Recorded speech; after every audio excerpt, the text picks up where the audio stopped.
So let's say, do you think this was a relatively real scenario that could happen? Yeah.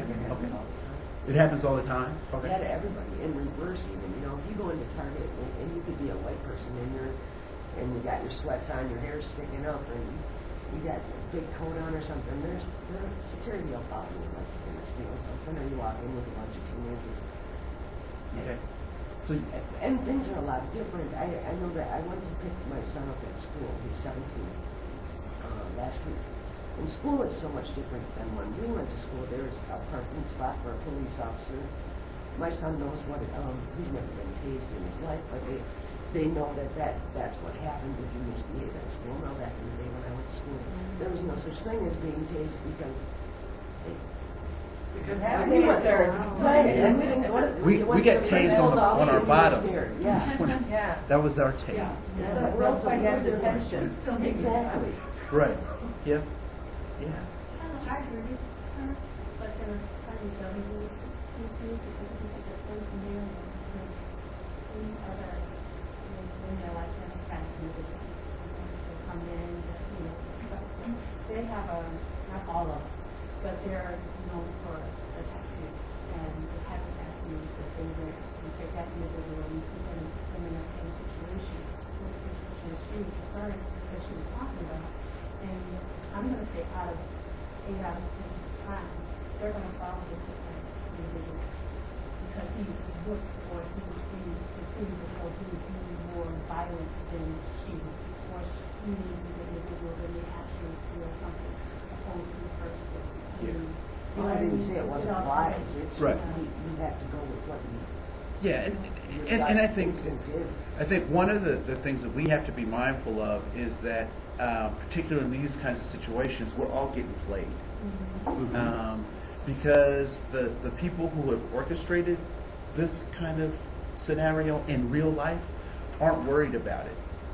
Exactly.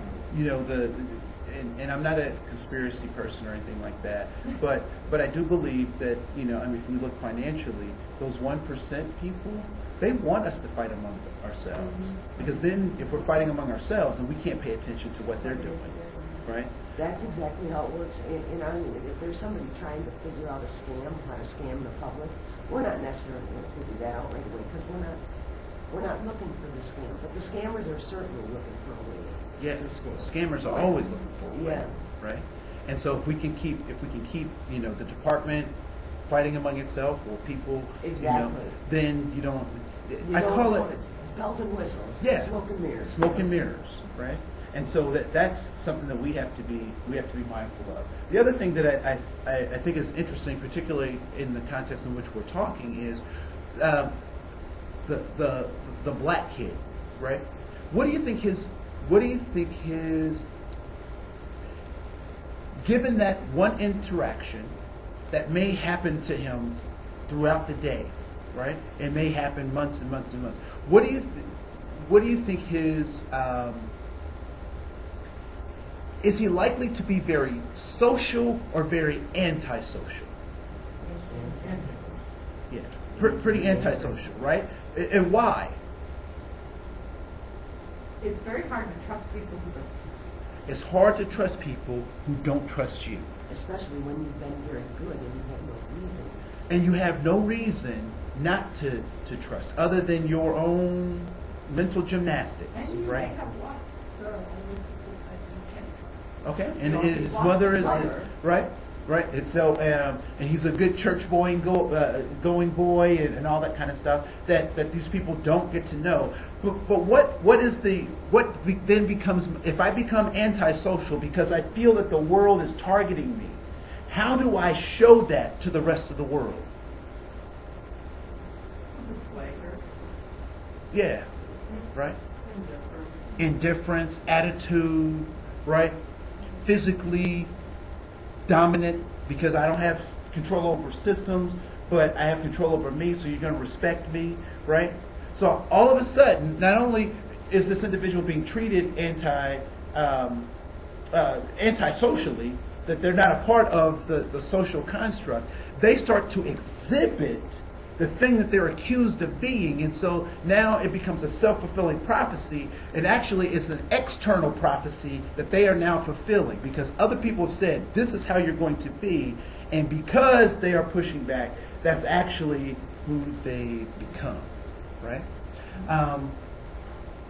And so one of the bad parts about micro inequities, and first of all, did you see anything in this video that was illegal? Were there any laws violated in this video? Okay, well, the lady shoplifted, so that was breaking a law. Outside of her actually leaving with the candy bar, was there anything illegal that happened in that video?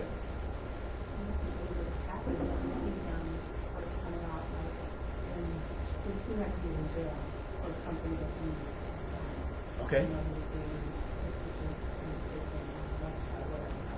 Okay. So why did you start there? Because it was obvious at the end that it was something different, but why did you start there? Because that's what I thought. That's what Okay. then to make another observation. Maybe to make it very typical of how they felt in each particular dress. The way he looked, he wasn't smiling or anything when he came in the door, so therefore they felt he was watching. Okay. Parents that what may happen. Okay. Other folks, anything illegal happen? I don't know where the film is concealed carry, but I'm not so sure about the store owner reaching down below the counter. I don't know what he's reaching for. Right. Right. We don't know what he's reaching for. And then that's exactly what you're saying. You don't know. So you can't make the assumption that it's going to do something illegal. You don't know. Okay. I want to tell you, there's nothing illegal that happened in that video, right? Can you? I didn't see it. You didn't see anything, right? And so what does that mean? There's a difference, and we talked a little bit about this earlier, between being having justice, and then kind of not having justice, right? Was this man served? Was he served well? We don't necessarily know that he was treated the man that was serving him could have been having a really poor day. And there could have been nothing there. He was served, he paid his money. There was nothing saying that it was not. I'm not saying that. He was treated poorly. You know what I mean?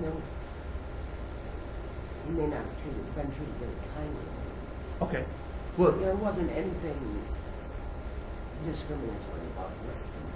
Well, I felt that if he laid on his guy and Jack gave him money, there was no courtesy, break from shopping here, When he waited on the lady, I noticed his smile on his face, like, what's up again, here's the change, he never even reached out to even take advantage of that. The guy was trying to get on top. That's one thing I know is there was no communication, although, the young man didn't say anything when walking in, but he didn't know or he didn't acknowledge. That's hard to figure out. was any of that illegal?